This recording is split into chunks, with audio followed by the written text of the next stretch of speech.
Olá, meus amores, aqui é a Prodaiane. Hoje nós vamos estar conversando sobre história, né? Eu irei ministrar uma aula sobre história para as turmas do 7º ano A e B, certo?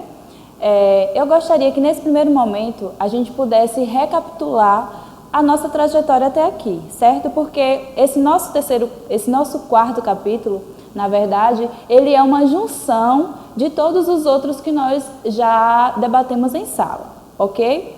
O nosso primeiro capítulo, ele falou um pouco sobre a expansão muçulmana, como que um povo, né, os árabes, que criaram a religião, o islamismo, eles conseguiram expandir e dominar regiões como a Ásia, a África, a Europa, certo? E algumas partes da China, certo, gente? Então, o que é que a gente tem que retomar? A gente vai perceber aqui que essa região que a gente conhece como continente europeu, a gente vai tentar entender como ela se desenvolveu até chegar ao nosso quarto capítulo, certo?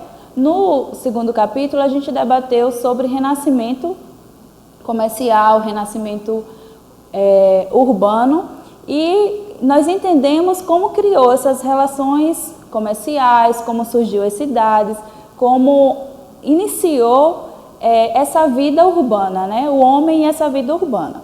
No terceiro capítulo, a gente viu um pouco sobre as monarquias nacionais, como que essas regiões se tornaram estados, criaram uma forma de governo chamada monarquia, certo? Então, eu gostaria que primeiramente vocês tentassem observar as nossas imagens. O nosso quarto capítulo, ele está intitulado Humanismo, Renascimento e Reforma Protestante. Então, ele é a junção de tudo que a gente debateu até aqui.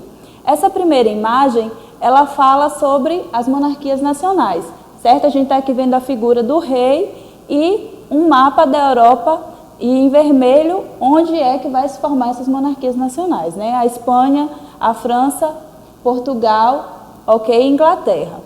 Nessa segunda imagem, a gente tem aqui uma feira, lembra das feiras medievais, que vai simbolizar o comércio, certo? Porque todas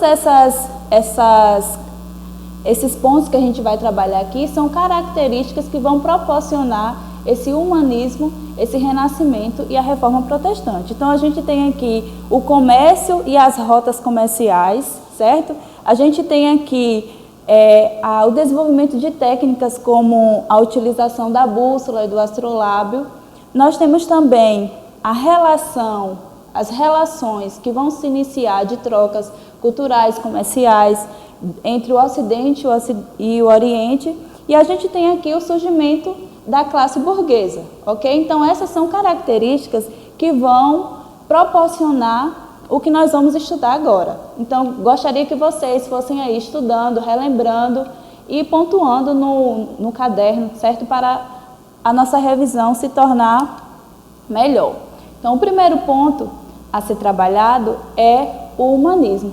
O que foi o humanismo?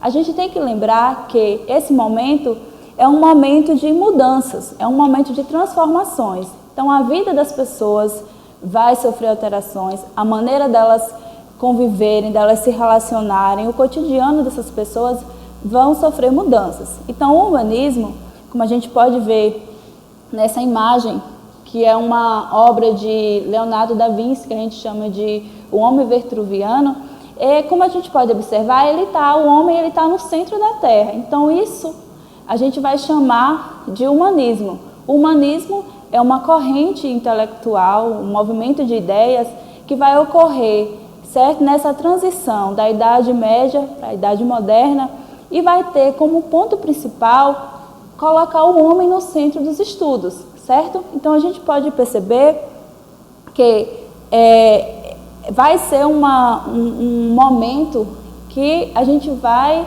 poder observar transformações na área da ciência, né, na área das pesquisas filosóficas e teóricas, ok?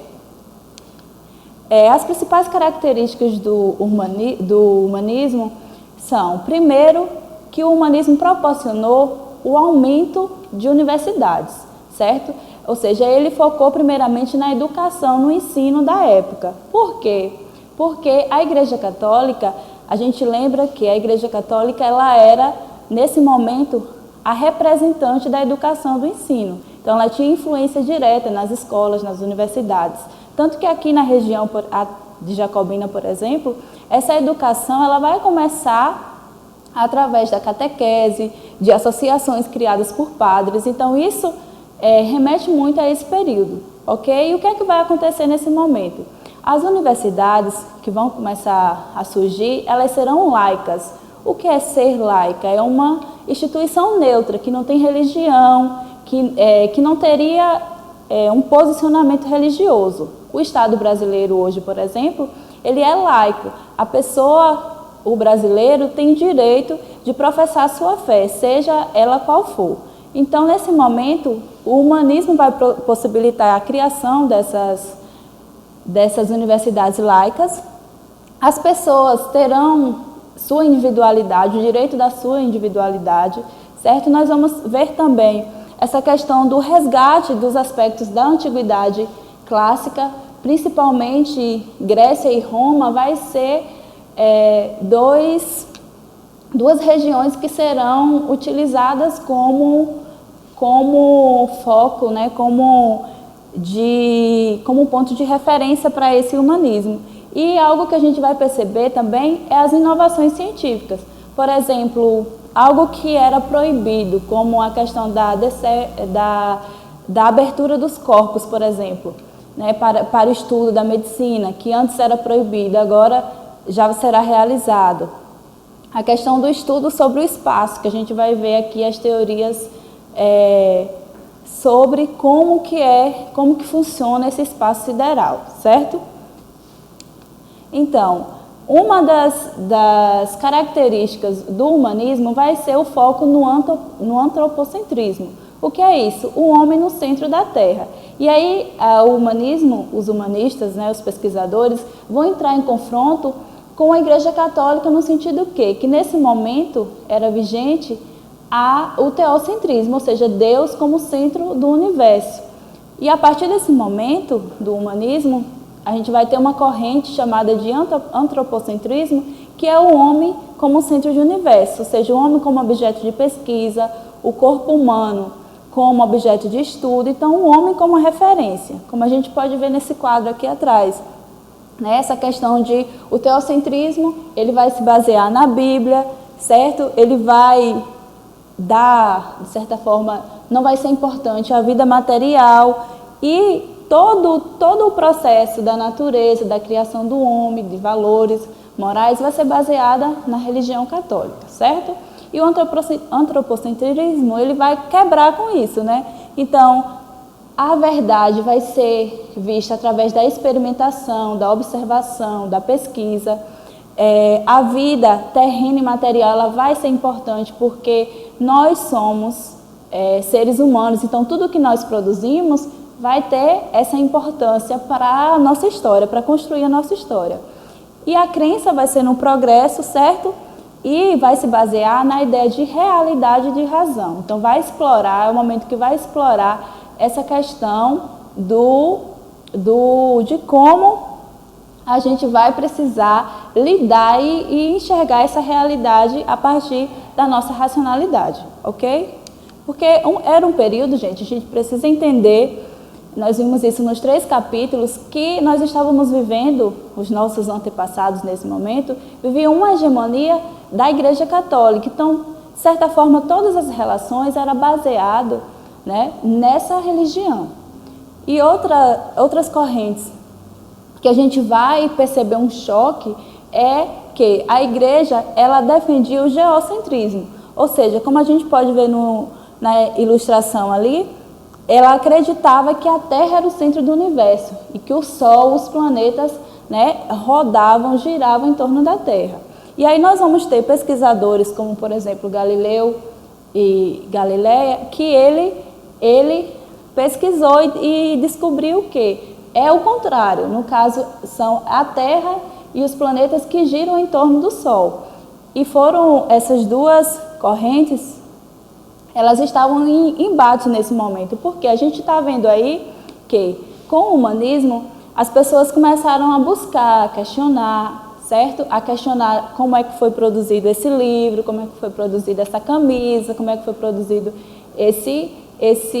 essa calça. Então, não é o suficiente dizer foi Deus que fez, foi Deus que criou. Então, as pessoas vão buscar e vai gerar uma transformação, mudanças, principalmente na área do conhecimento, da produção do conhecimento. Uma das correntes que vai existir dentro do humanismo é o renascimento. A gente já debateu esse conceito, que renascimento vem de renascer, ressurgir, uma coisa que já existia, certo? E o renascimento, ele vai ser, como a gente viu, uma renovação artística que vai surgir na Península Itálica, principalmente na Itália, em Florença, Genova, certo? E vai ter como fonte principal as características culturais da Grécia e da Roma, certo? E outro ponto que a gente deve observar é que os artistas, nesse momento, eles vão procurar uma forma de representar determinado objeto de uma forma mais real possível, certo? Criando técnicas chamadas de perspectiva e também, a partir desse momento, vai ser utilizado a pintura, certo? A óleo.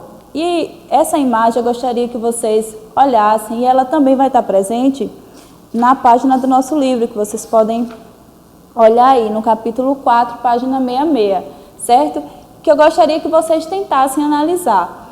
A primeira de cima é uma imagem, certo, de um pintor medieval desconhecido. Então, a gente vê que as formas, né, elas são bem retas.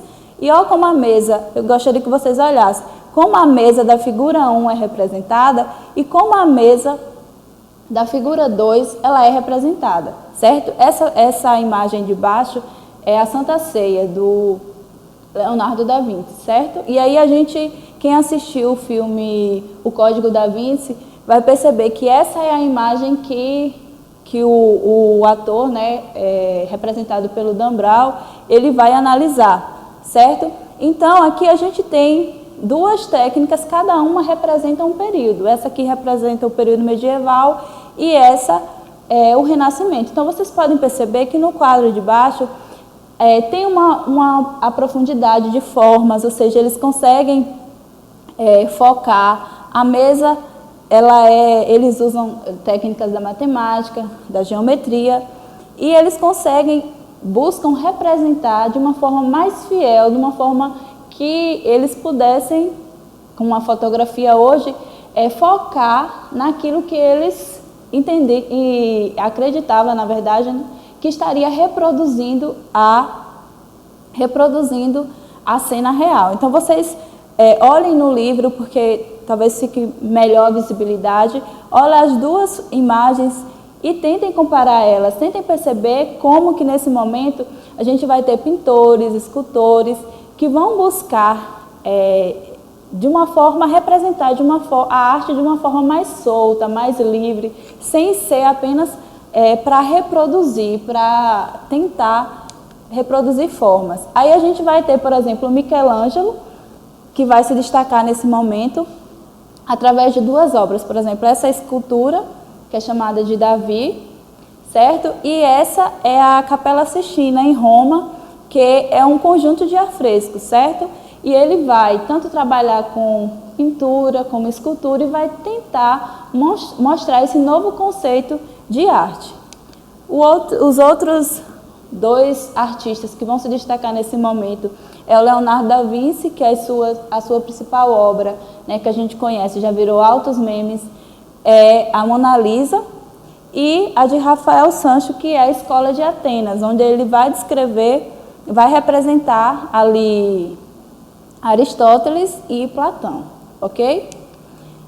E nesse momento, como eu falei, um momento de mudança e transformações, a Igreja Católica, ela será o principal alvo. Por quê?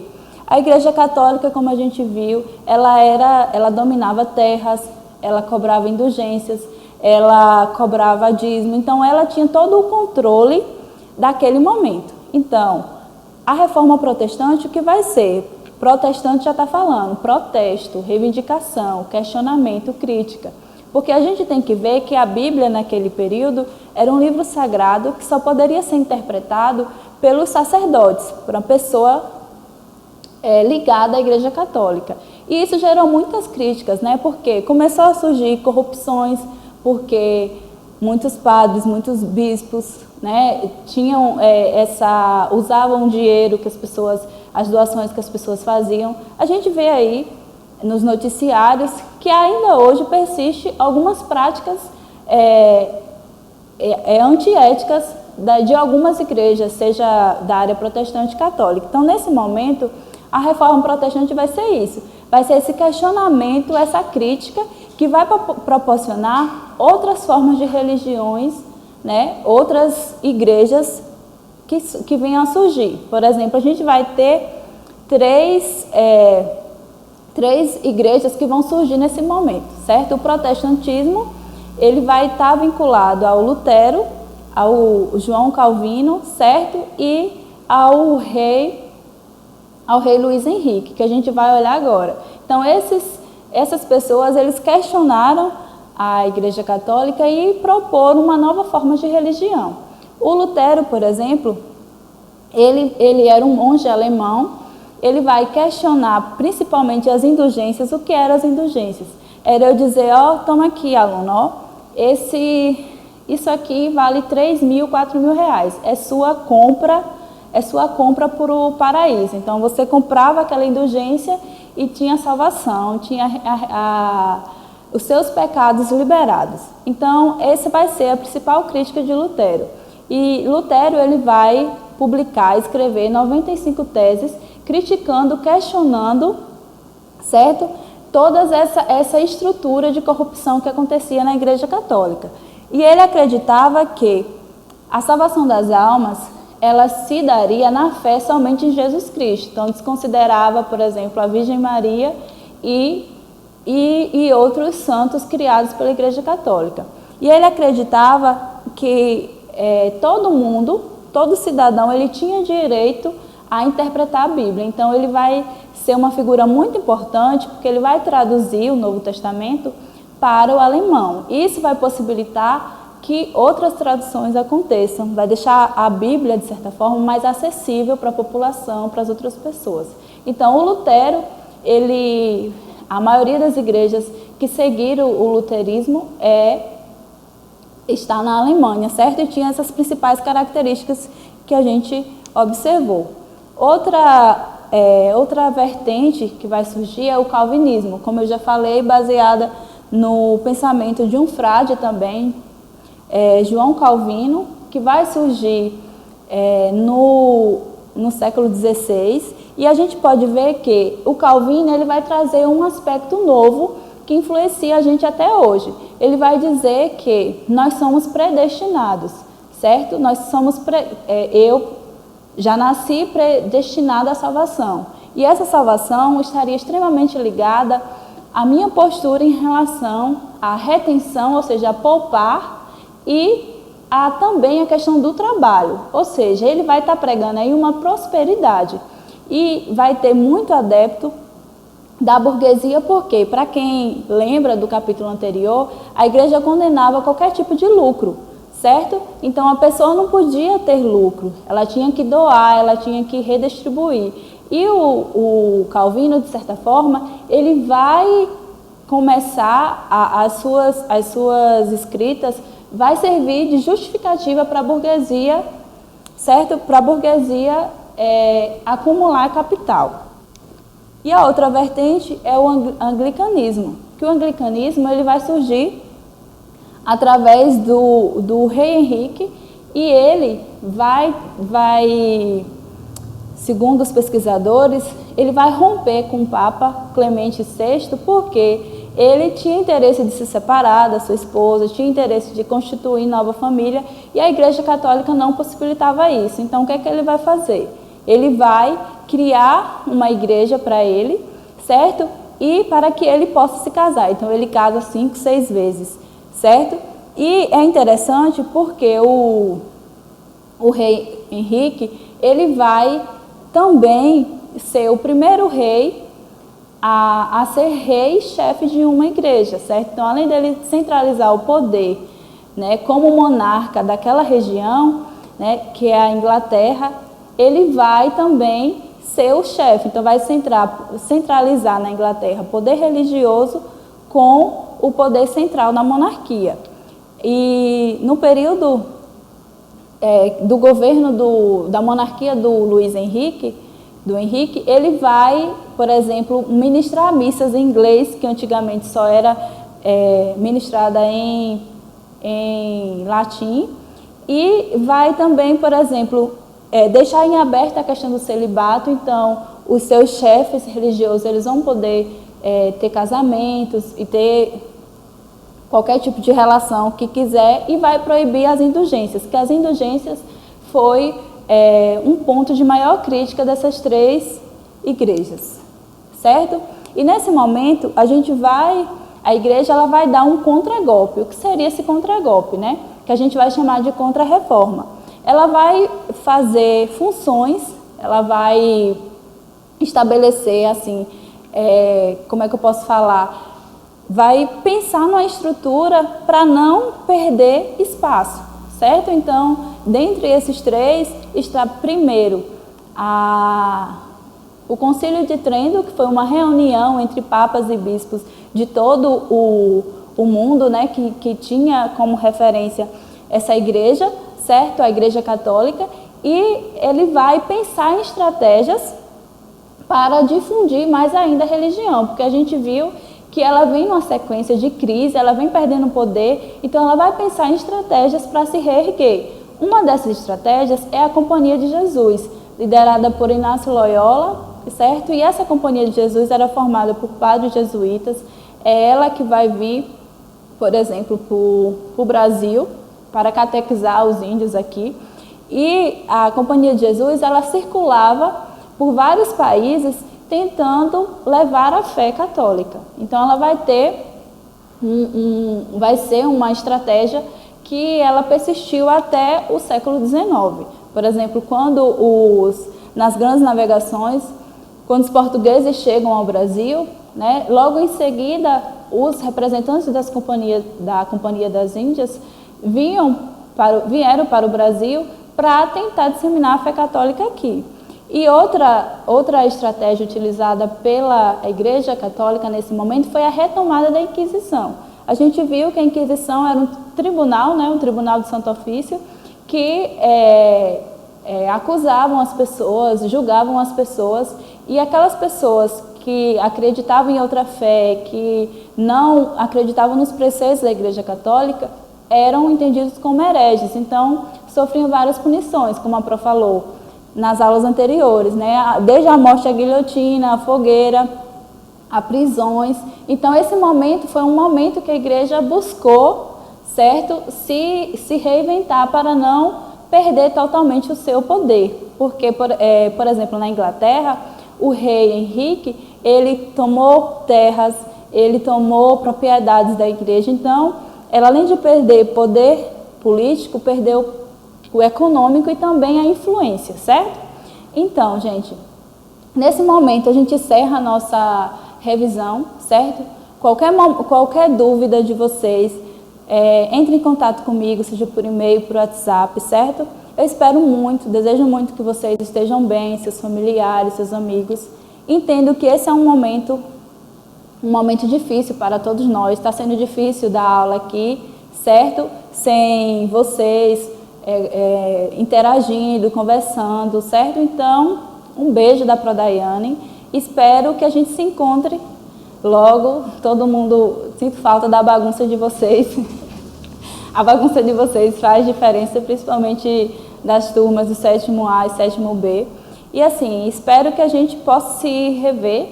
E agora é um até logo, um cheiro, um abraço e até a nossa próxima aula, viu? Beijos!